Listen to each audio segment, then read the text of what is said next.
¿Sí? Muy bien.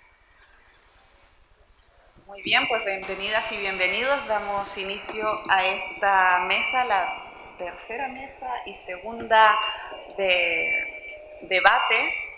¿Por qué hay eco, no?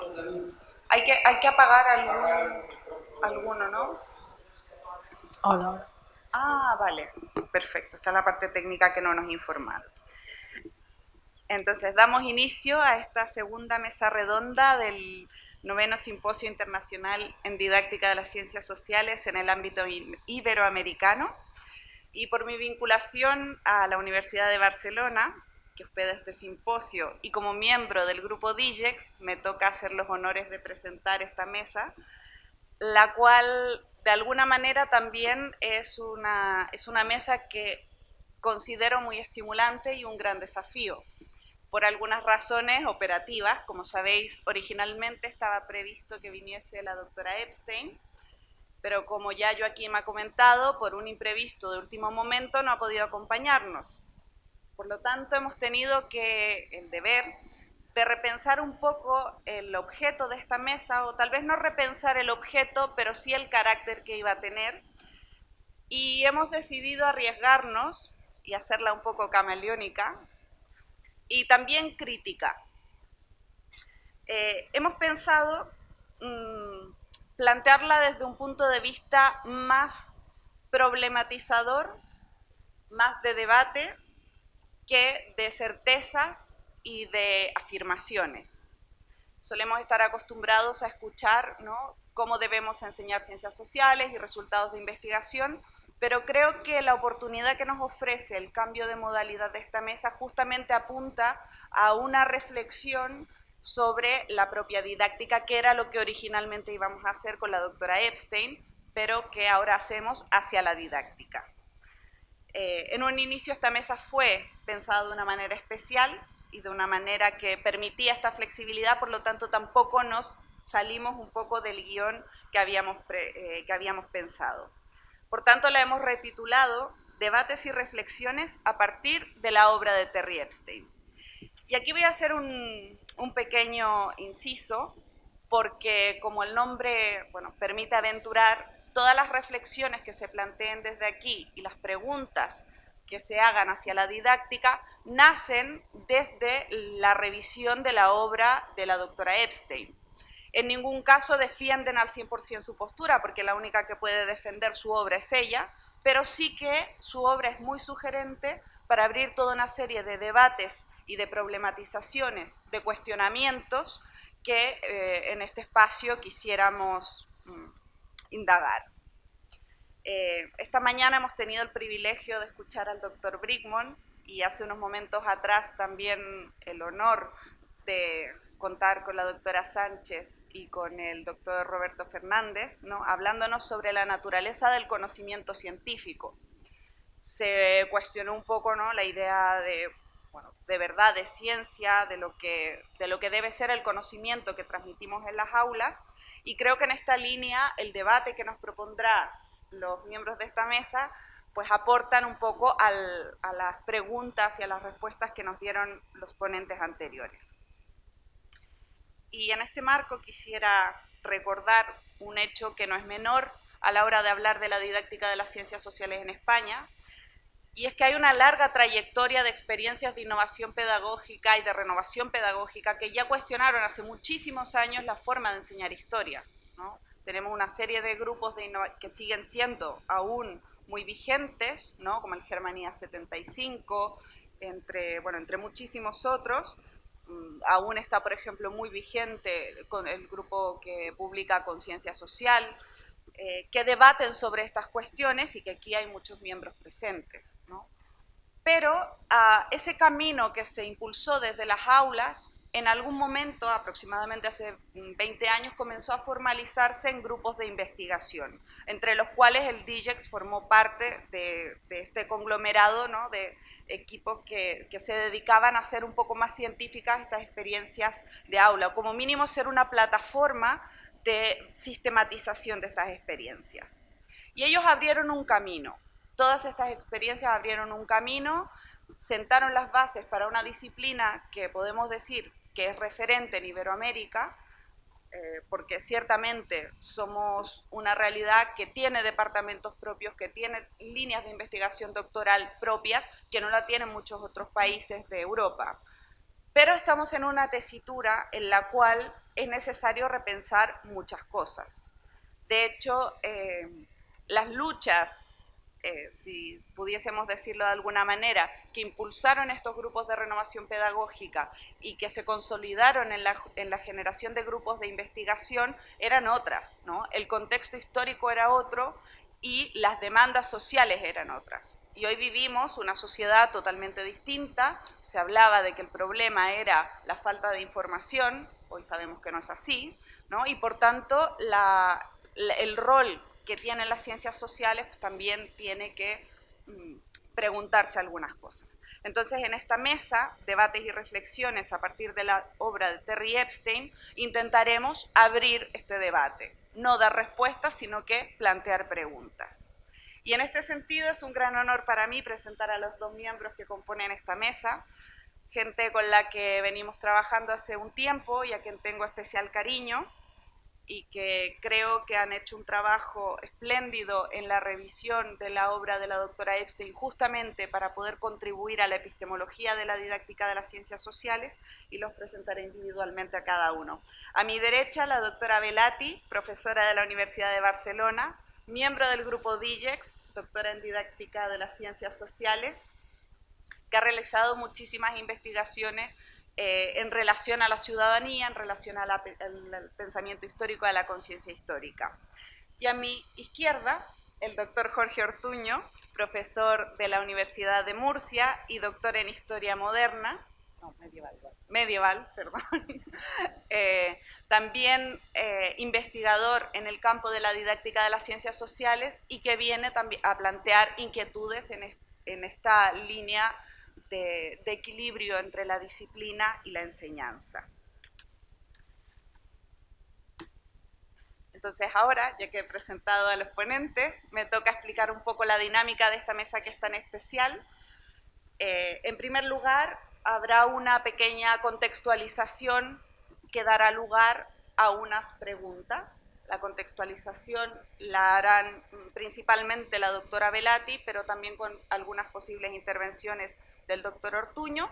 A partir de ahí hemos planteado un bloque de 4 temáticas sobre las cuales ellos abrirán preguntas que surgieron a la luz de la revisión de la obra de la doctora Epstein. Y luego la idea es intentar pues, contextualizar estas preguntas, si se puede plantear alguna línea de respuesta y abrir el debate con vosotros, si os parece bien. Y sin más, pues comenzamos las intervenciones. Muy buenas tardes. ¿Se me oye?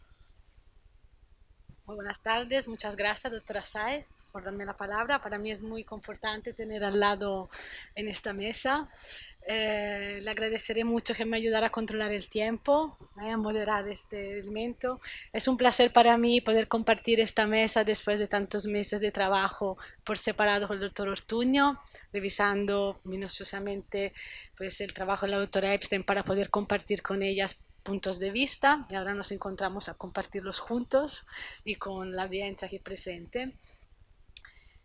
Muchas gracias a la organización del simposio que ha permitido una vez más que nos pudiéramos ver todos y compartir, digamos, debates y visiones de nuestros trabajos que estamos realizando en diferentes lugares del mundo.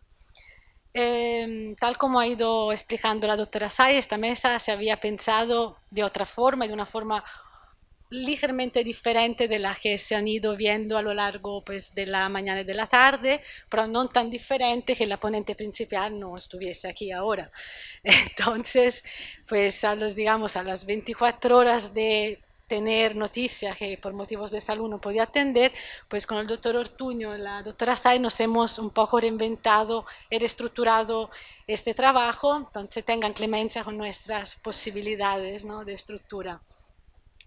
De toda forma iba a tener pues un carácter especial, como les decía, la habíamos llamado conversación, porque la idea realmente era la de crear un conversatorio con el trabajo de una profesora que lleva 20 años ejerciendo el trabajo de investigadora en el campo de la didáctica de la historia, habiendo sido anteriormente docente en educación secundaria en de didáctica de la historia en la ciudad de Nueva York, en institutos situados en lugares muy excluidos, digamos, de la ciudad, en suburbios, directamente en suburbios, donde ella ha tenido que presenciar, liderar, pues diferentes durísimas realidades de conflictos raciales, aparte de exclusión social respecto a la ciudad. Entonces, digamos que ella se ha concentrado toda su vida, fundamentalmente hasta el momento, primero como docente, segundo como investigadora, a ver qué actuaciones podía tener pues este tipo de realidades desde la didáctica de las ciencias sociales y concretamente desde la didáctica de la historia. Sin embargo, su trabajo se ha ido desarrollando, digamos, en diferentes espacios, siempre con realidades conflictivas.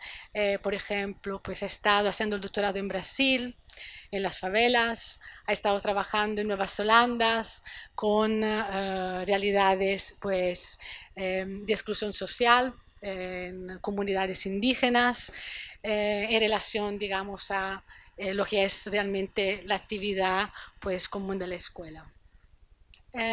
Por tanto, nuestro interés, digamos, era poder problematizar el enfoque que ella da a la investigación didáctica de la historia a partir de esta experiencia que tiene mucho sentido en este tipo de realidades, en este tipo de entornos.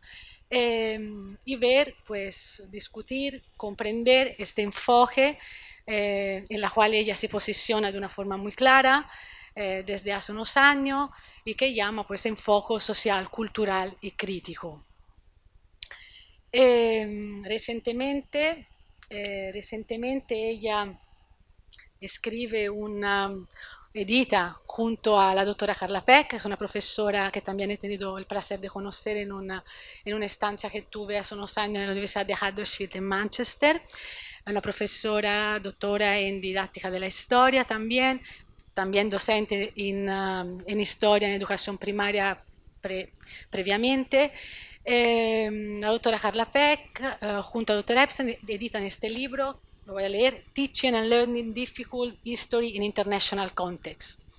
Recoge toda una serie de ponencias, de intervenciones que digamos, se orientan todos hacia una misma perspectiva, que es la fundamentalmente de estudiar e investigar la pluralidad de las narrativas históricas en estudiantes de secundarias principalmente. Por tanto, este objeto de interés que viene desarrollando hace 20 años, como os decía, desde fundamentalmente el primer artículo científico que escribe en el 1998,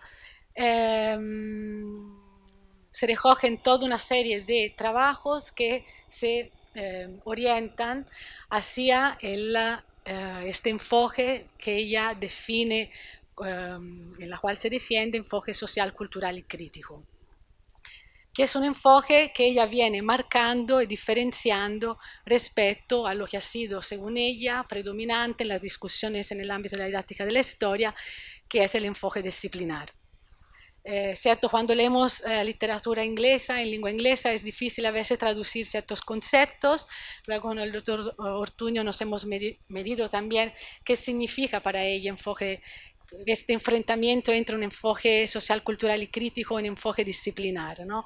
Quizá traduciéndolo para nosotros, nuestra manera de entender qué significa enfoque disciplinar, esta conflictividad o estos dos tipos de enfoque son complementarios entre ellos. Aquí luego tendremos oportunidad de ir comprendiendo.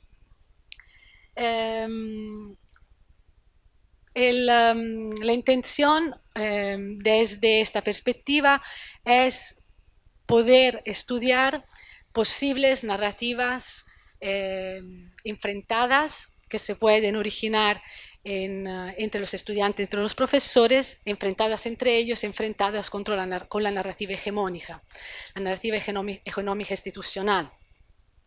La variable cultural es algo que nosotros también aquí en Europa hemos estado estudiando y lo hemos estado estudiando sobre todo desde un gran paraguas, a veces muy poco definido, que es el concepto de conciencia histórica, que ella ubica sobre todo en investigaciones en Europa y que quizá para ellos no tiene tanta cabida como el concepto de social y cultural. Seguramente deriva, el doctor Ortuño nos indicará mejor sus lecturas, de sus orígenes. Prevalentemente se orienta a querer destacar que la construcción del conocimiento, que es objeto fundamental del enfoque disciplinar, tiene variaciones posibles. Entonces no se trata solo de construir el conocimiento histórico a partir de la contrastación de las evidencias del pasado, sino que se trata además de ver por qué se crean estas narrativas y no otras, y cómo estas narrativas viven y conviven entre ellas. Viven, conviven y son conflictivas entre ellos. Entonces, digamos, la idea fundamental es recoger el elemento, recoger, dar al sujeto histórico agencia histórica, por tal que las ideas, las vivencias, las experiencias que forman parte de la vida de los sujetos también forman parte, digamos, de la reconstrucción del conocimiento histórico en el aula, que es algo que aquí también hemos conseguido, por ejemplo, cuando leía ciertas actividades o ciertas posibilidades que hacen clase con los chicos, tiene un acierto parecido, por ejemplo, cuando nosotros con el doctor Santahana hablábamos de didáctica del objeto, de la didáctica del patrimonio, entonces convertíamos el uso cotidiano de un objeto en una ocasión para hacer historia. Una manera para enganchar y motivar el estudio de la historia, pero una manera también para explicar el uso de las cosas, el origen de las cosas. Pues ella lo viene haciendo hace muchos años, primero a nivel de diagnóstico, a nivel de estudio etnográfico, aunque la metodología etnográfica no es la única que se utiliza en el enfoque social y cultural, se utilizan otras, como por ejemplo la fenomenográfica, que luego quizá tenemos tiempo, vamos a ver de qué se trata. Ella intenta que las narrativas de los estudiantes, las narrativas históricas, las percepciones históricas, las vivencias del pasado que tienen los estudiantes entren en el aula. Los sujetos tienen la posibilidad de que estas narrativas formen parte de una reconstrucción y una revisión del origen de las propias ideas, el origen de las propias creencias. Por tanto, ella le añade este concepto crítico, porque no se trata solo de dar posibilidad a las variables culturales de poder hablar, de poder enfrentarse a la historia hegemónica, o de poder dialogar con la historia hegemónica, sino que se trata de tomar conciencia de los orígenes de estas narrativas y por tanto finalmente pues entender de dónde vienen las propias ideas. Me gustaría citar un último trabajo, yo esperaba con gran interés su presencia porque me hubiese gustado entenderse que está metida en algunos proyectos nuevos. En uno de los últimos trabajos científicos ya nos habla solo de la búsqueda de variables culturales, de narrativa, que es un trabajo que se ha hecho en diferentes lugares, sobre todo en los años 90 en Canadá, pues también se ha hecho en Estados Unidos seguramente, en Nueva Zelanda. Aquí también se ha hecho mucho en las relaciones postcoloniales entre España y los países latinoamericanos, ¿no? El doctor Carretero ha dedicado muchos años de estudio intentando rescatar estas narrativas conflictivas o encubiertas entre diferentes maneras de entender el devenir histórico. Por tanto, en este estudio que dura etnográfico, que dura un año, en un centro, en un instituto de secundaria de altísima conflictividad a nivel racial, entre estudiantes pues, con acciones violentas, incluso dentro del instituto. Trabaja con 3 profesoras en el aula. Y va tirando poco a poco del hilo a partir de los mismos insultos que se hacen los estudiantes entre ellos. A partir de los mismos insultos, los profesores empiezan a preguntar de qué se trata, por qué le insulta de esta manera, por qué le dices moro, por qué le dices blanco. Son expresiones típicas pues, de yergos de suburbanos, de suburbios en Nueva York, que no las podía traducir. Y a partir finalmente pues consigue que un estudiante le conteste y le explique por el color de la piel, y a partir de esta respuesta del color de la piel, pues ella pregunta, pero yo aquí no veo ningún blanco. Entonces los chicos empiezan a mirar la piel, efectivamente, pero blanco, blanco, blanco no había nadie. Y entonces, tirando de este hilo, yendo a buscar los orígenes de esos insultos, de dónde venían, por qué, quién fue la primera persona que inventó este tipo de insulto, lo dijo mi padre, lo dijo mi abuelo, y así tirando del hilo, pues ahí llegamos un día que uno de los estudiantes pregunta, ¿y qué significa raza? Claro, las profesoras todas contentas, ya empezamos, empezaron, venga, vamos a hacer historia. Y entonces los niños querían saber de dónde venía la palabra raza. Intentando explicar de dónde viene la palabra raza, pues hacen un recorrido histórico desde, digamos, como el concepto de raza realmente pues pasa a ser un concepto de etnia y pasa a ser el concepto de identidad. Y entonces la identidad no tiene que ver con el color de la piel, tiene que ver, por ejemplo, como los niños lo iban definiendo, bueno, son niños, son chavales de 14, 15 años, pues lo que me gusta hip hop, ¿no? El otro es más rapero, el otro no sé qué, el otro no sé cuánto. Entonces iban como definiendo que ellos eran a partir de los insultos que los insultos que se iban estando haciendo. Para ellos era pues un moro, para el otro era un blancucho. De repente son personas que le gustan cosas. Y poco a poco, siempre haciendo este recorrido, digamos, históricos, los alumnos empiezan pues a investigar, a hacer investigaciones con sus mismos padres, las profesoras pueden trabajar estos conceptos con ellos y esto ellos de forma individual y más o menos grupal se enganchan, digamos, a la historia o al estudio de la historia, o lo que se está tratando en el aula y finalmente a cabo de un año se acaba el conflicto. Es un episodio, no es una receta, es un episodio donde se acaba un conflicto porque, según ella estaba observando todo el rato, trabajando con las maestras, digamos, sucesivamente, sábado y domingo, etcétera, etcétera. Se acaba el conflicto porque los alumnos ya no se podían insultar y sabían que los insultos no tenían significado alguno. Entonces empezaban a reír de sus mismos insultos el uno al otro.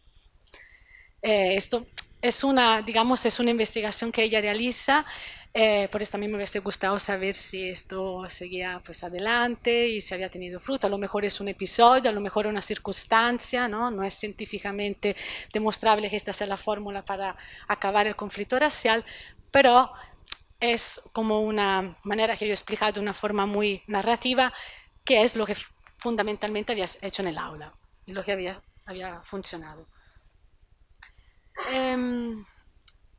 Por tanto, la doctora Epstein, que es profesora de historia, es licenciada en historia, no pone en ninguna duda el trabajo, el método del historiador, el valor procedimental de la historia, simplemente pone interés en el aspecto, digamos, del sujeto y cómo el sujeto pues construye la historia y cómo esta historia y estas fuentes narrativas, familiares, culturales, que derivan de diferentes elementos de la vida, de los barrios donde se vive, de los accesos a la cultura digital, etcétera, etcétera, como estos elementos van creando pues las propias mismas percepciones.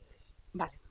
Ella misma escribe en el 1998 en un estudio que hace siempre en realidades de afrodescendientes, ella habla de afrodescendientes europeos descendientes, ¿no? Todos son descendientes de alguien realmente, al menos en estos contextos. Ella escribía que el interés por la subjetividad no supone recuperar una idea de un yo independiente, sino la de un individuo socialmente construido en una trama de relaciones y dependencias que determinan su acción y pensamiento.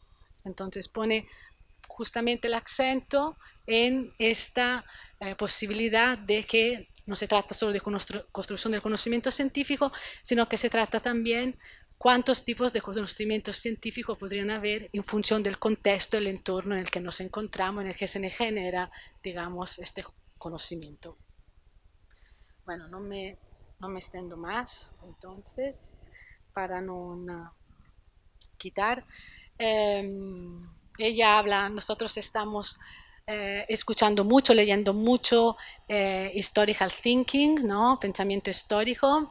Ella habla de historical understanding, cómo se comprende la historia, y esto ha dado pie a muchísimos trabajos. Aquí presente hay mi misma directora de la tesis, la doctora Concha, que hizo un trabajo sobre la comprensión de la historia, y yo he ido por este camino también. Por tanto, bueno, por todo ello, digamos, hemos considerado por esto con el director del simposio, el doctor Joachim Prat, hemos considerado interesante poder invitar, poder discutir con ella desde esta realidad, de esta perspectiva, y bueno, yo daría pie a las preguntas que le íbamos a dirigir a ella. Muchas gracias, doctora Velati. Ahora es el momento en el cual desde esta mesa se va a elaborar toda una serie de cuestionamientos, problematizaciones, aspectos que quisieran los ponentes comentar, que irían dirigidos a la didáctica de las ciencias sociales, pero a la luz de todo este recorrido que nos ha comentado y que nos ha compartido la doctora Velati. Y como había adelantado al comienzo, esta parte tiene 4 bloques, ¿vale? El primero sobre la historia, el segundo sobre la conciencia histórica, el tercero sobre las narrativas y el último sobre la metodología de investigación. Entonces yo voy a invitar a que los ponentes, en este caso el doctor Jorge Ortuño, comience planteando sus preguntas, problematizaciones, debates sobre qué es y para qué sirve la historia. Bien, buenas tardes. Primero quisiera agradecer a la Universidad de Barcelona y al grupo DIGEX la confianza que ha depositado en mí. Sí,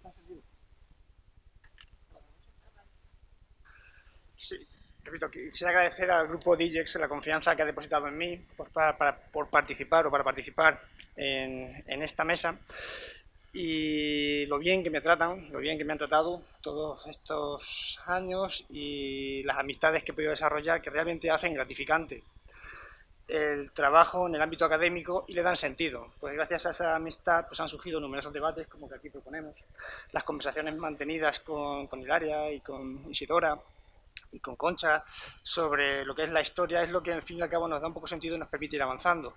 Y ese ambiente, pues yo creo que desde la Universidad de Barcelona lo fomentan, lo cuidan y realmente lo engrandecen. Así es que de verdad que muchas gracias por la confianza que habéis depositado en mí.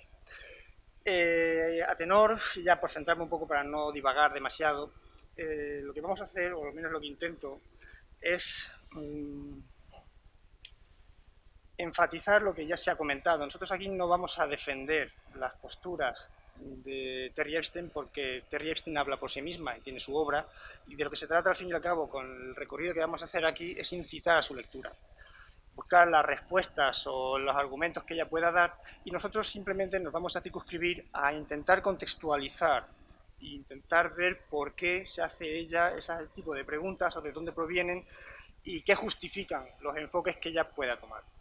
En concreto, por ejemplo, y respondiendo a la pregunta que al primer bloque sobre qué finalidad o qué es la historia y por lo tanto por qué va a tener su presencia en las aulas, la idea, o al menos por qué le sugerimos esa pregunta que es tan ambigua, en parte bebe de lo que esta mañana se ha intentado matizar y mostrar las posibles debilidades, pero que no hay que en ningún momento minusvalorar las aportaciones que desde el ámbito de la narrativa se han entregado a la historia, o se ha aportado a la historia, sin ningún momento tomar partido talibán hacia si es posmodernista, deja de ser posmodernista, porque lo necio sería no reconocer las virtudes de lo que la narrativa y el posmodernismo ha podido otorgar al conocimiento de la historia y qué categorías de análisis nos han permitido comprender la complejidad del análisis o conocimiento histórico sobre el pasado.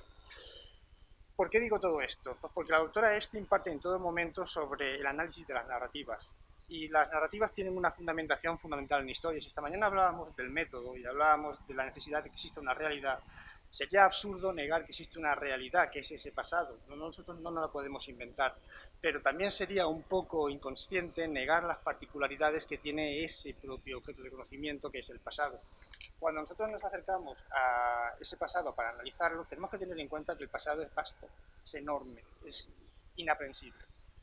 Por lo tanto, cuando hacemos una selección, tenemos que ser conscientes de que hacemos una selección, porque no podemos abarcar todas las facetas de ese pasado, de esa existencia humana en tiempos anteriores.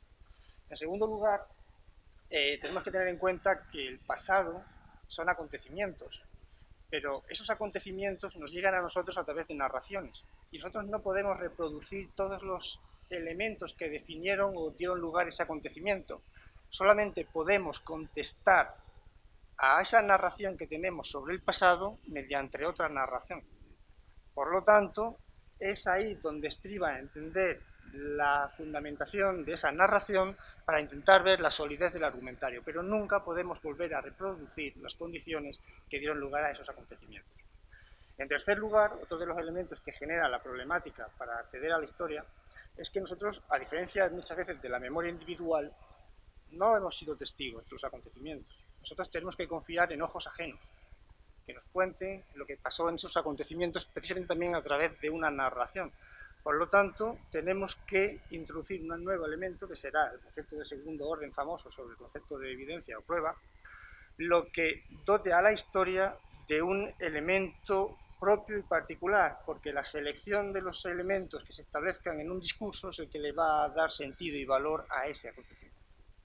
Y finalmente, el historiador también, a diferencia de los testigos que tuvieron o los protagonistas de ese acontecimiento histórico, cuando intenta establecer las conexiones y la explicación, es capaz de jugar con el tiempo. El tiempo lo alarga, lo acorta, lo acelera o lo aniquila.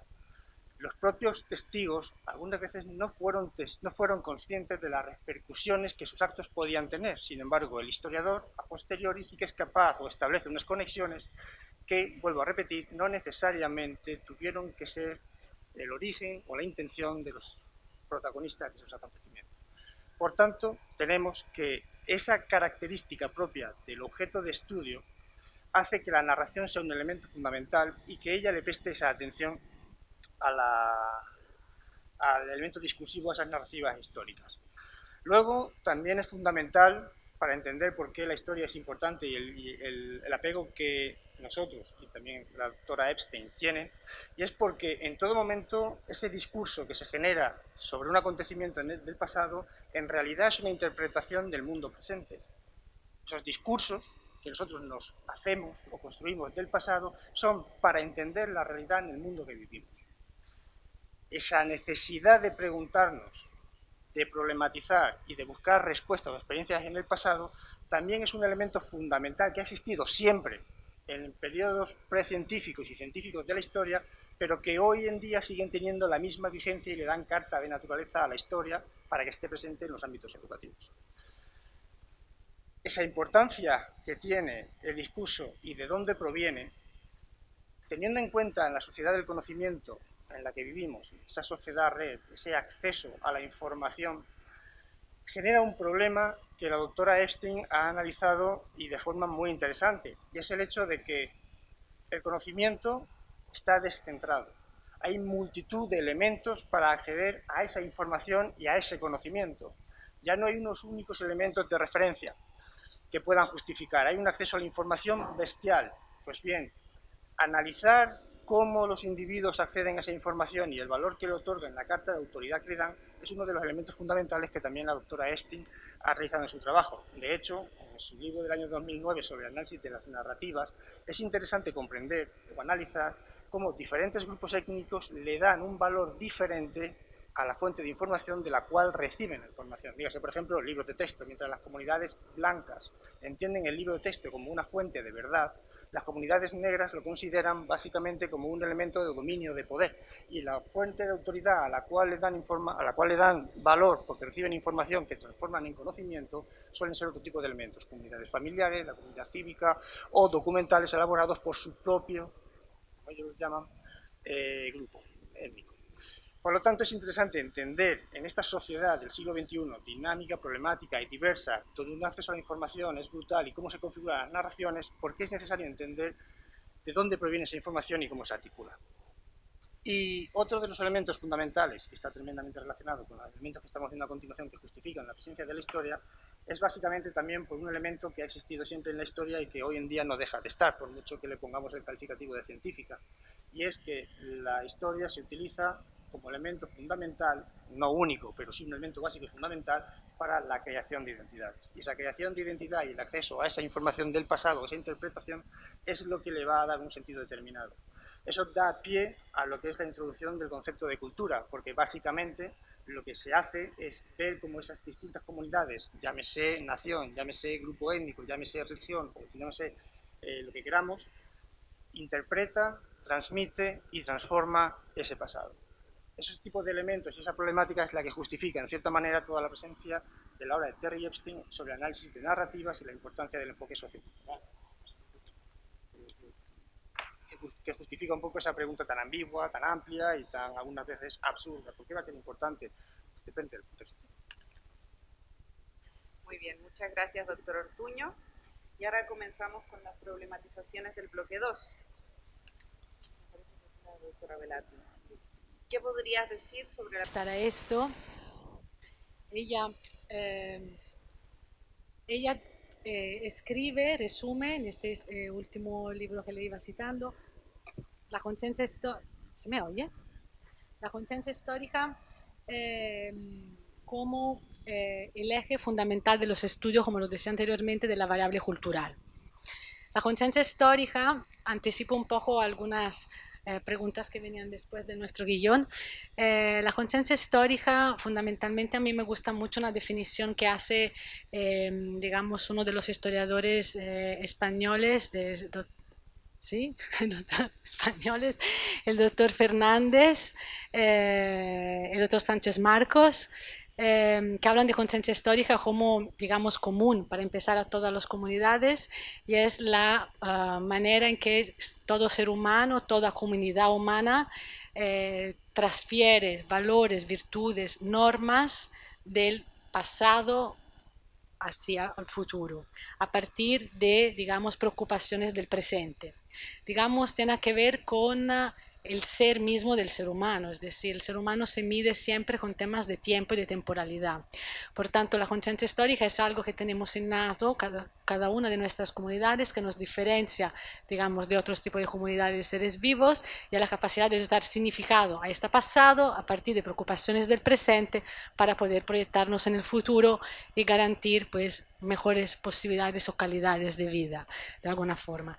Entonces, en la conciencia histórica, yo una vez la había dibujado cuando lo explicaba a mis estudiantes aquí en la facultad, la había dibujado como un paraguas. Entonces la conciencia histórica es como un paraguas y la cultura histórica es como el mango que sostiene este paraguas, que concretiza esta conciencia en diferentes representaciones del pasado, que pueden ser muchísimas, una de las cuales es la disciplina histórica, es el rigor de la disciplina histórica, pero eso no es la única. En las comunidades pues prehistóricas y en algunas comunidades actuales, pues la forma de dar significado al tiempo y dar significado al ser humano se hace de forma oral. No utiliza el método del historiador, no utiliza el método científico, no es rigor metodológico, pero es conciencia histórica también. Es una manifestación no rigurosa, digamos, lo podríamos decir desde nuestra perspectiva eurocéntrica, de la cultura histórica. Y, como decíamos antes, nosotros hemos estudiado este concepto para explicar la manera en que diferentes comunidades van dando significado a la historia. Pues la doctora Isabel Barca, la que seguramente ha desarrollado mucho esto en sus investigaciones, sobre todo confrontando pues narrativas estudiantes portugueses, de adolescentes portugueses, con estudiantes con brasileños, rimanendo sorprendida en algunas ocasiones como los estudiantes portugueses tenían una visión, digamos, lineal y constante sobre la historia, mientras los niños brasileños pues, consideran su historia con altos y bajos. Seguramente el primer estudio de conciencia histórica fue pues un estudio que se desarrolló en los años 95 más o menos, que es el primero que yo leí, que el doctor Joaquín Prats, director de mi tesis, cuando le dije que quería estudiar, investigar sobre la comprensión de la historia, pues me dio un informe de no sé cuántas páginas en las manos de un, no sé si lo pronunciaré bien, Angel von Barris, que es un estudio europeo donde se estudiaba la conciencia histórica de profesores y estudiantes y se iba pues intentando destacar como estas narrativas de profesores. Para Terry Epstein este concepto de conciencia histórica a ella no le funciona en el contexto en el que ella trabaja porque tal como decía pues un grande, importantísimo personaje de la didáctica de la historia en Inglaterra, el señor Dr. Peter Lee. La conciencia histórica abarca muchas cosas, como hemos dicho, abarca muchas manifestaciones de la cultura histórica, no toda rigurosa, y nosotros somos profesores de historia. Entonces las narrativas lo que hace es no estudiar la percepción de los seres humanos respecto a su pasado, sino es coger estas narrativas, hacerlas dialogar en clase y volver a reestructurarla a partir del método del historiador. Entonces no tiene que ver con elementos tan extendidos como podría ser la conciencia histórica, el concepto global de temporalidad. No sé. Hasta aquí, yo creo. Muchas gracias, doctora Velati. Y ahora es el turno del doctor Jorge Ortuño con el tercer tema o el tercer bloque de problematización, que son las condicionantes de la reconstrucción histórica, narrativa o narrativas. Aquí, de nuevo, vamos a retomar las ideas que ya hemos estado exponiendo en este primer bloque, pero la idea era, por ejemplo, una vez que asumimos que hay diferentes narrativas y trabaja con distintas perspectivas o la apuesta por la multiperspectiva, ¿por qué la doctora Epstein suele habitualmente hacer una diferencia entre un enfoque, que como he comentado Hilaria al principio, ella va a llamar disciplinar, una traducción muy literal, frente a un enfoque bien sociocultural, que es por el que ella apuesta, o bien el otro enfoque que ella define, que es el de conciencia histórica. Cuando está hablando de por qué esas narrativas se tienen que utilizar, ella también utiliza y va jugando continuamente con la noción de esa cultura histórica, que es un concepto que no define ella propiamente, pero que si lo sobreponemos, el de enfoque sociocultural y el de cultura histórica, cobra mucho sentido. Precisamente por la realidad en la que ella se encuentra, con narrativas diferentes sobre acontecimientos similares, o el mismo, en este caso porque hay diferentes puntos de vista, ella empieza a preguntarse de dónde proviene el acercamiento a la historia. Y ella pone el ejemplo de el enfoque disciplinar, pero que, como digo, en ambos son disciplinares, puesto que su base historiadora es bastante sólida. Cuando ella habla realmente del enfoque disciplinar, está abogando por el que el ámbito anglosajón suele calificar o definir como el pensamiento histórico, historical thinking. Y ella lo llama disciplinar apostando o destacando los fuertes condicionamientos que el constructivismo y las teorías de Piaget tienen sobre este tipo de concepción de la enseñanza de la historia. Habla básicamente de cómo supuestamente los psicólogos cognitivos y la psicología social toma al individuo como el elemento básico de referencia y el aprendizaje de la historia como un elemento totalmente objetivo, independiente de los contextos en los cuales se vaya inmerso. El conocimiento del pasado a través del historical thinking, el desarrollo de esos conceptos de segundo orden, que son los conceptos de análisis o metahistóricos utilizados por los historiadores para preguntarse sobre ese pasado, que suelen ser los tan manidos de fuente, de cambio y permanencia, causa, causalidad, empatía histórica, pero que empatía en realidad se debe entender como contexto histórico, no el sentido de empatía tal cual nosotros la entendemos. Ese tipo de elementos, según el enfoque que suele darse, es un enfoque que ella llama inside out. Quiere decirse que cuando se apuesta por esa técnica, en teoría el desarrollo de un tipo de narrativa, para entender las distintas narrativas, la manera idónea es apostar por un método, el método supuesto del historiador, que faculta al alumno, a través del desarrollo de unas habilidades cognitivas, entender la problemática del desarrollo histórico. Al fin y al cabo, lo que se consigue aplicando un razonamiento lógico y crítico es desarrollar un pensamiento crítico en el alumnado. Por lo tanto, no hay ningún condicionamiento externo a la hora de acercarse a esa realidad. Por eso es un proceso inside out, del individuo hacia el exterior. Sin embargo, el contexto en el cual se desarrolla la investigación de la doctora Epstein no responde en realidad a este principio, porque ¿por qué diferentes comunidades sobre un mismo hecho histórico no dan un mismo resultado aplicando unas técnicas supuestamente similares? Ella entonces bebe de un acercamiento o un enfoque sociocultural basado de una manera un poco lejana en Vygotsky, en el contexto sociocultural, a través de un filósofo de James Worst, básicamente, que es su lectura de referencia, para entender precisamente cuál es el enfoque sociocultural y cómo hay una serie de elementos que van a ayudar a condicionar la generación de esos discursos múltiples. Y eso tiene mucho que ver, como decía, con el propio concepto de cultura histórica, en tanto que empieza a jugar, y ahí tenemos literatura, por ejemplo, desde Recent hasta la más reciente de Graeber y Andersen, que están hablando de intentar definir qué es la cultura histórica. La cultura histórica utiliza diferentes dimensiones de análisis para acercarse a esas narrativas o a ese conocimiento del pasado. Uno de ellos, vamos a utilizar la clasificación que utiliza Recent, es los elementos de análisis. El primero sería el elemento estético. El elemento estético que tenemos que ver es precisamente analizar las distintas narrativas o cómo se accede a las manifestaciones del pasado.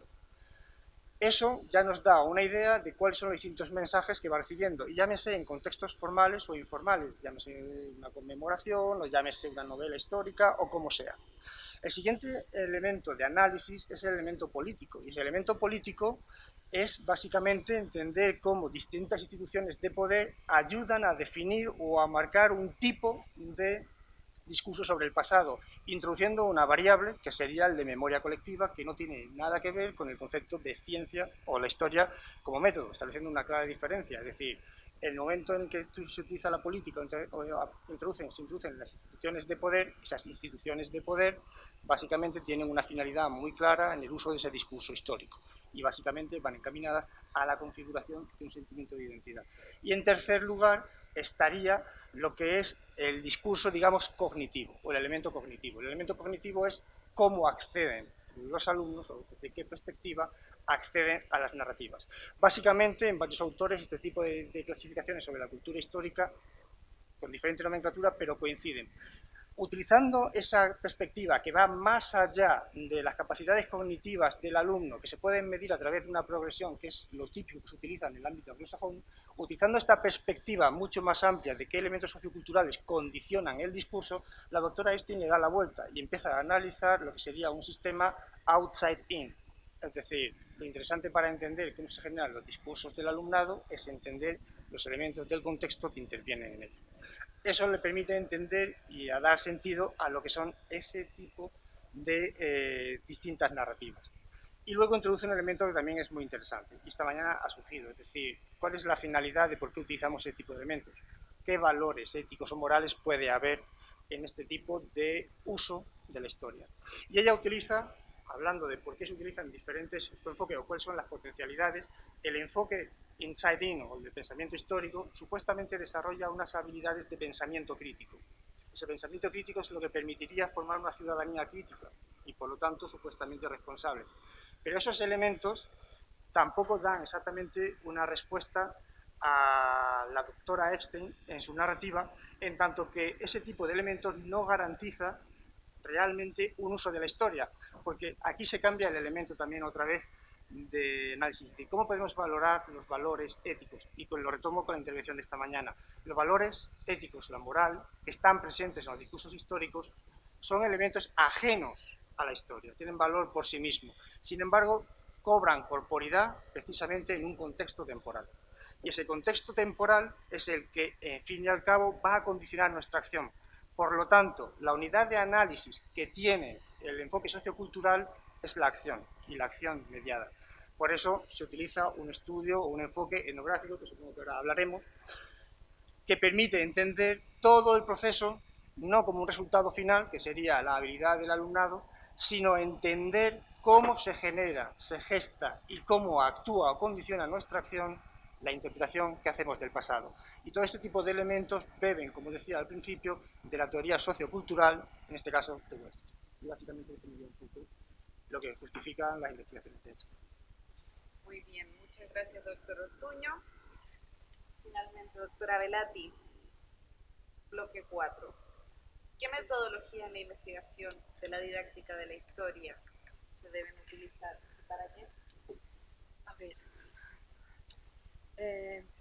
non voy a hablar de metodología etnográfica, Lástima. pero puedes hablar tú si quieres. Yo voy a hablar de metodología fenomenográfica, que es la que yo conozco porque es la que yo he hecho en mi tesis doctoral, es la que he aprendido con la doctora Carla Peck. Espero haber aprendido porque es muy difícil. ¿Ahora? ¿Ahora? Decía que no voy a hablar de metodología etnográfica porque yo no la he implementado nunca. Entonces he leído, pero no me siento capaz. Lo que sí yo puedo hablar es de otra manera de abordar las narrativas históricas, que es desde la fenomenografía. Como dice la palabra, la fenomenografía es el estudio del fenómeno, pero más bien la descripción del estudio del fenómeno.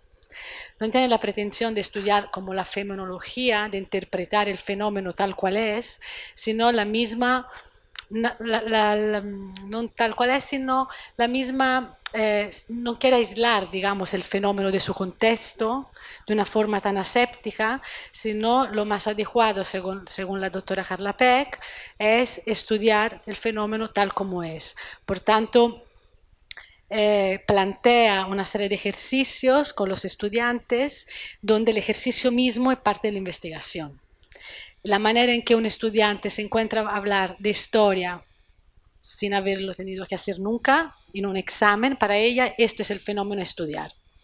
La posibilidad de estudiar la manera en que un estudiante, pues un profesor empieza a hablar de ciertos contenidos históricos a partir de sus ideas y de cómo estas ideas en una situación un poco rara para él o diferentes, pues tienen que reconstruirse una narrativa. Entonces no le importa tanto estudiar el resultado de lo que está diciendo, sino todo el proceso también, que es, digamos, fundamental en lo que está haciendo ella en todo momento, ¿no? Que las cosas vengan tal como son. Ciertamente esto nos crea una serie de problemas porque a la hora de hacer fenomenografía contrastada con la teoría, contrastando las respuestas, buscando las variabilidades de las narrativas posibles en la respuesta de los estudiantes. Ese es un trabajo muy lento que no acaba de tener el impacto en la investigación como lo podrían tener otro tipo de estudios. Tanto en la manera de presentar los datos, pues yo pensaba que había sido muy rústica, presentando tablas, explicando. El doctor Pratt me decía, vas bien, vas bien, vas bien, pero debe haber una manera gráfica para presentar todo esto, ¿no? Como una grana gráfica. Pues no hay. Entonces esto dificulta mucho, páginas y páginas y páginas, muy difícil leer esto, ¿no? Que tenga un impacto también en las discusiones de investigación y es prácticamente no aceptados en las revistas que nos interesan para publicar de alto impacto, que es una cosa que pasa y ocurre mucho. Entonces, digamos, es una muy laboriosa, pero diría que en los Países Vascos, los Países Bajos, quiero decir, los Países Bajos, en Canadá se está haciendo y es un poco como, me refiero siempre a mi director de tesis cuando leía alguna cuestión que ponía cuál es el grande problema de la investigación didáctica de la ciencia social y didáctica de la historia, es que no hay datos. Tenemos que empezar a producir muchos datos y utilizar y uniformar las metodologías de análisis por tal de poder contrastar uso de metodologías. Entonces me imagino que conseguiremos, pues trabajando en esta línea, pues afinar un poco la manera de recoger, analizar y presentar y ser transparentes a la hora de presentar los datos.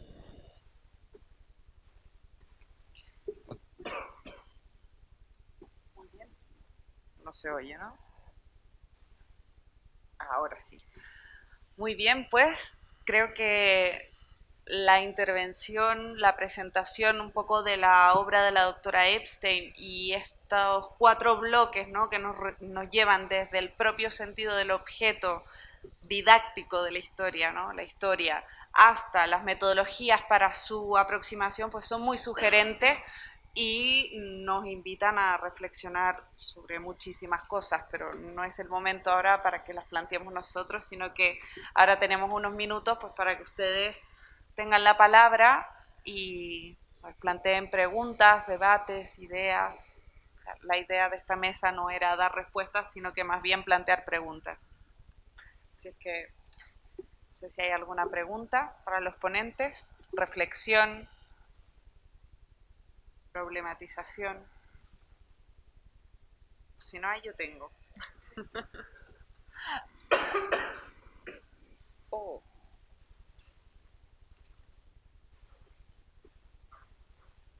No. Does it work now? Yes, it works. Yes. Okay, I would like to come back to the concept of narration. I believe that we do need to be conscient or introduce in a way the idea of counter-narration. Because in didactics in school, you will, as a teacher, you will be the narrator. You use narration to produce a process with students, and I agree completely with you if you say we need events where they construct their historical awareness.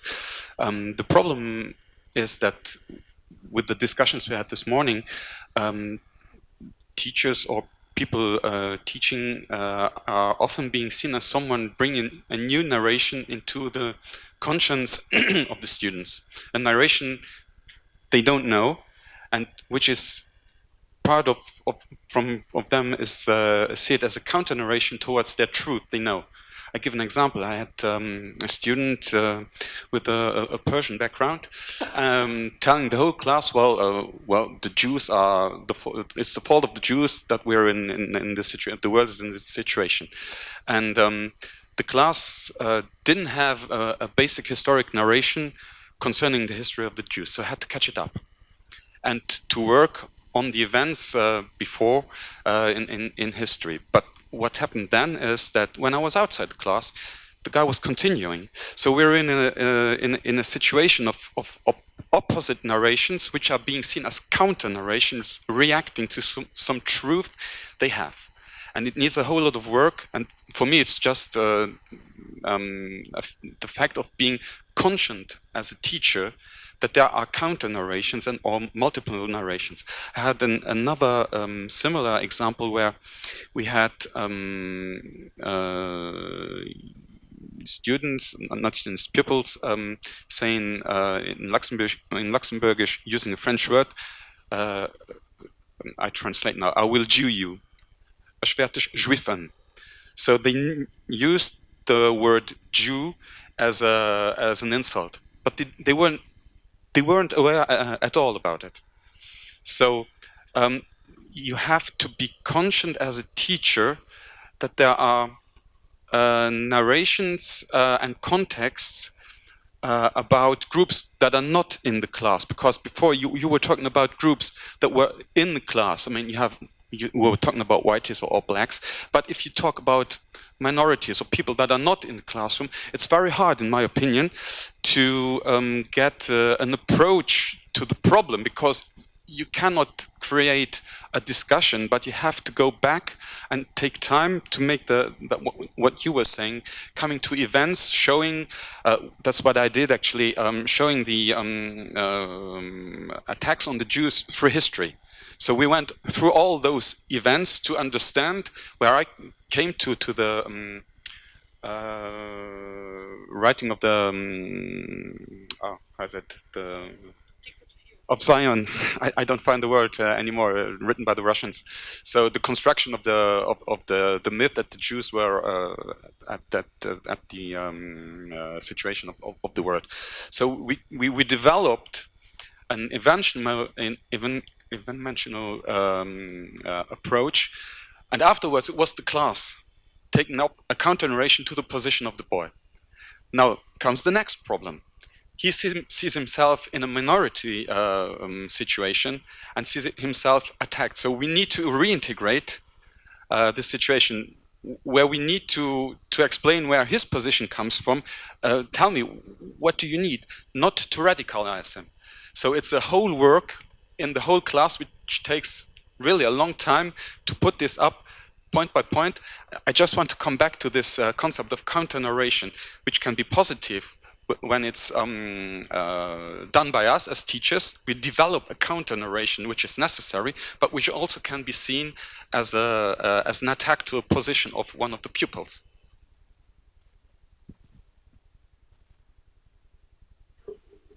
Was not a question, was just a longer remark. Sí, entendido. Te contesto en español. Si he entendido bien, me viene creo que he entendido bien, me viene a la cabeza un estudio que hizo Barton con McCulley en los años 90, luego lo retoma en los 2000 en Irlanda del Norte, en situaciones de conflicto religiosos entre grupos étnicos distintos.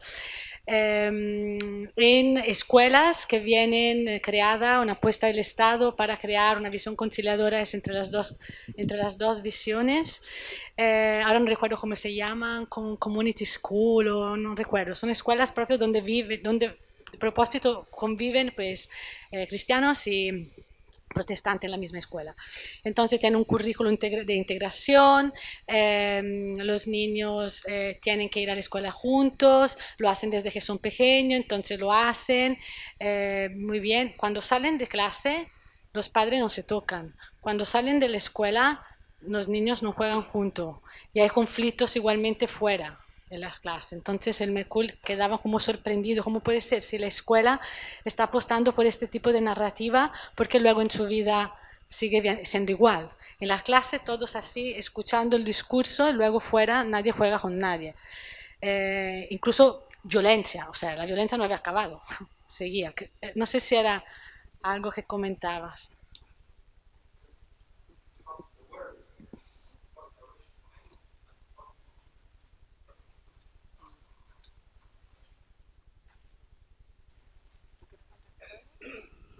El ejemplo que ha puesto Hilaria del trabajo de Barton,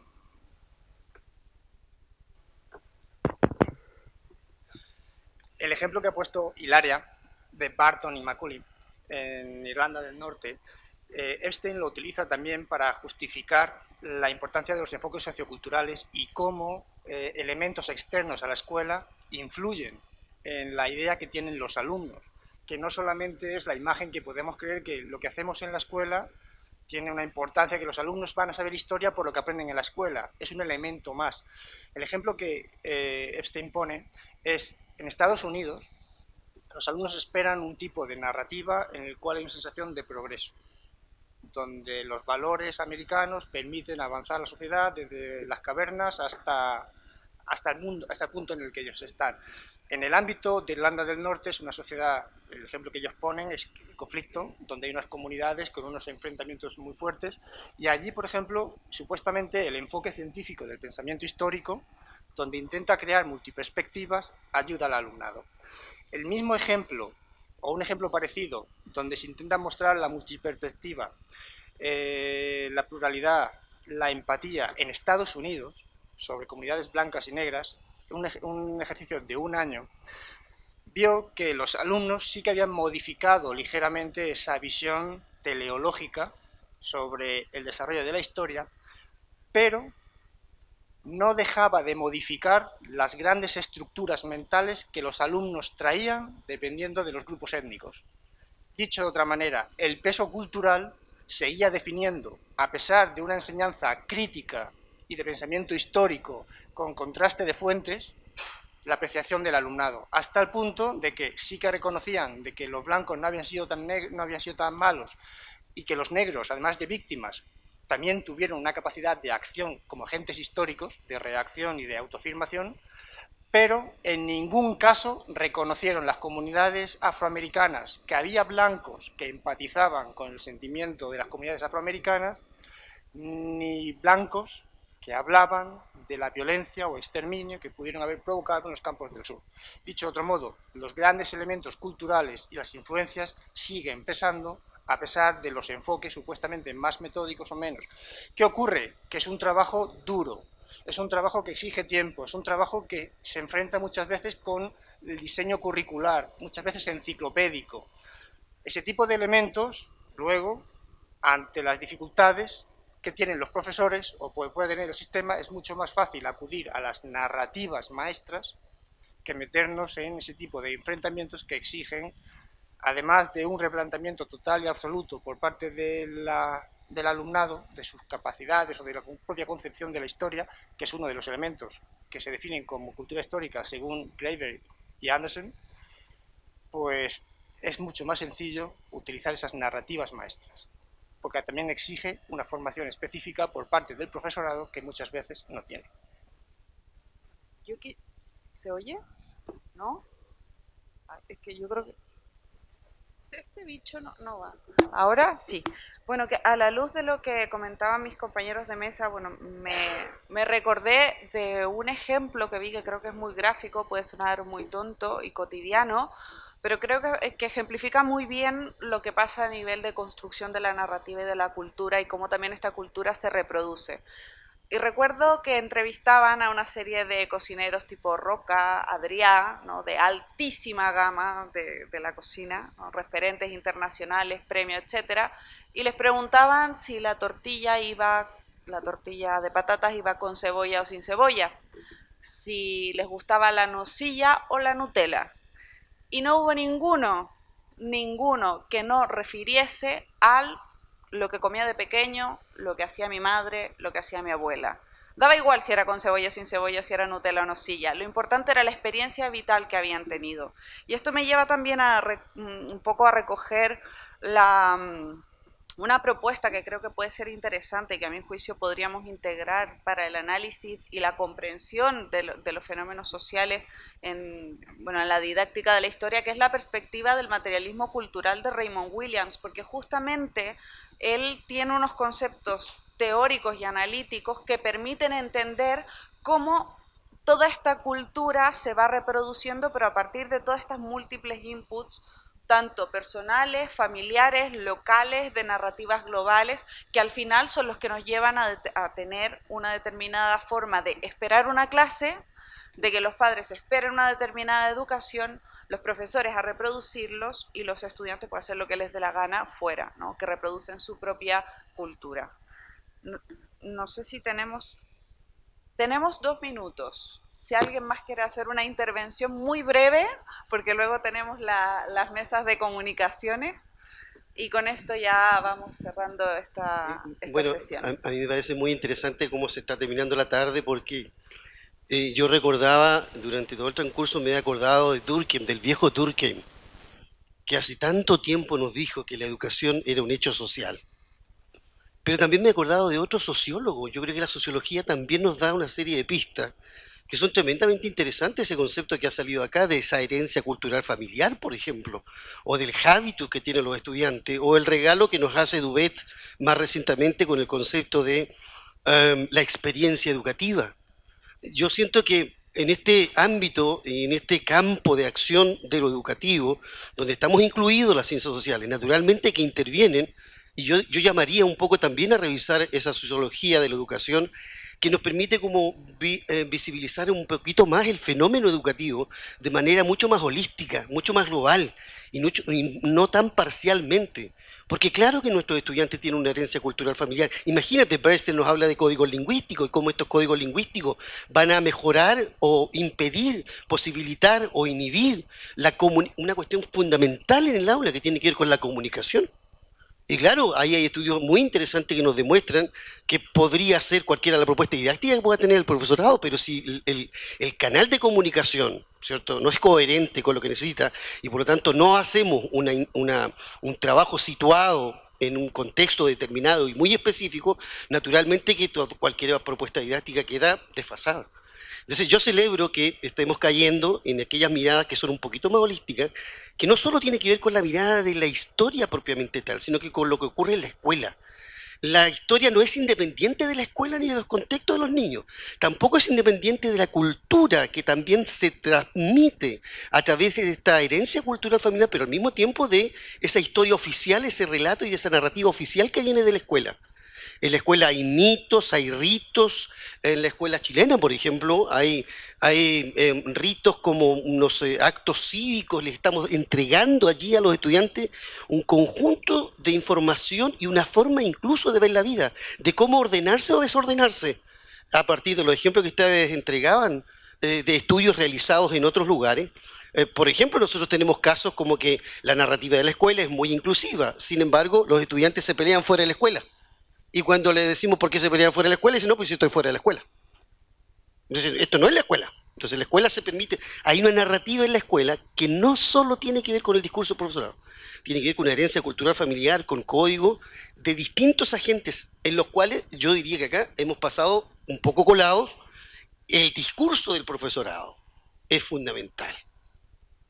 ¿Cuál es el discurso que tiene el profesorado para enfrentar ese campo, ¿cierto?, de acción?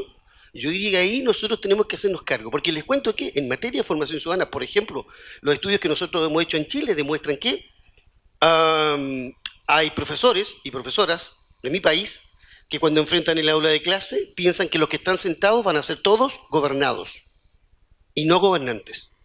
Y eso está diciéndole mucho a los niños y las niñas y adolescentes. Y por lo tanto yo creo que acá también tenemos que auscultarnos un poquito nosotros para ver cuáles son nuestras propias narrativas, no solo las discursivas, no las que están en los currículos escolares, sino que esas narrativas internas que nos hacen actuar de una u otra manera. Perdón por la extensión. Muy bien, muchísimas gracias. Hoy, justo cuando se pone interesante el debate y todos podemos opinar, pero bueno, ahora vendrá un momento justamente en el cual generaremos ese debate en cada una de las mesas de comunicaciones que son en la primera planta. Están las aulas 11, 12, 13, 14. Muchas gracias a los ponentes y a vosotros por haber aguantado.